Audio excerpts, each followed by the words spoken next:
What are municipal property tax rates for different property types? Imagine owning a piece of land or a home and wondering how much you will pay in taxes each year. That's where municipal property taxes come into play. These taxes are a main way local governments fund services like schools, fire departments, and road repairs. But did you know that the tax rates can change depending on what kind of property you own? Let's break down how these rates work for different property types. First, the tax rate is usually shown as a percentage of your property's assessed value. The assessed value is decided by the local assessor and might be lower than what you could sell it for. This is because of exemptions or limits on how much the assessed value can increase each year. The assessed value is used to calculate your property tax bill.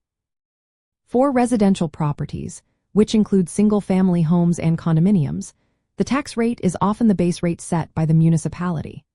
For example, in some cities like San Francisco, the general property tax rate is about 1% of the assessed value. But voters may approve additional bonds or levies, which can raise the total rate to around 1.17 to 1.23% for the fiscal years 2020 and 2025. These extra charges help pay for local projects like schools or parks.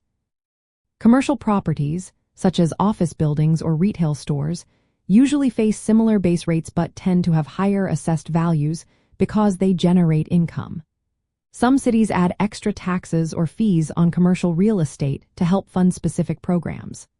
For instance, in San Francisco, commercial properties are assessed similarly but might qualify for exemptions or appeals to lower their tax bills.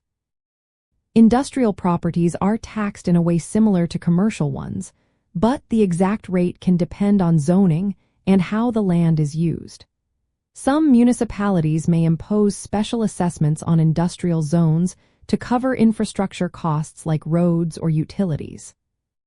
Vacant land and agricultural properties are taxed differently. Vacant land often has a lower assessed value but is taxed at the same rate as developed land. Agricultural land might qualify for special valuation programs that reduce its assessed value, which lowers the tax rate overall. These programs are designed to encourage farming and land conservation. Several factors can influence the tax rates for different property types. Voter-approved debt overrides can increase rates above the usual 1% base to pay for bonds or projects. Exemptions are available for seniors, veterans, or qualifying homeowners, which can lower the taxable value.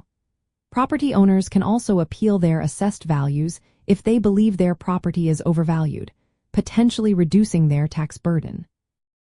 Knowing your local tax rates and how they apply to your property type can help you plan better. Using online calculators that consider assessed values and local rates can give you a good estimate of your yearly taxes. Being aware of exemptions and your rights to appeal can save you money.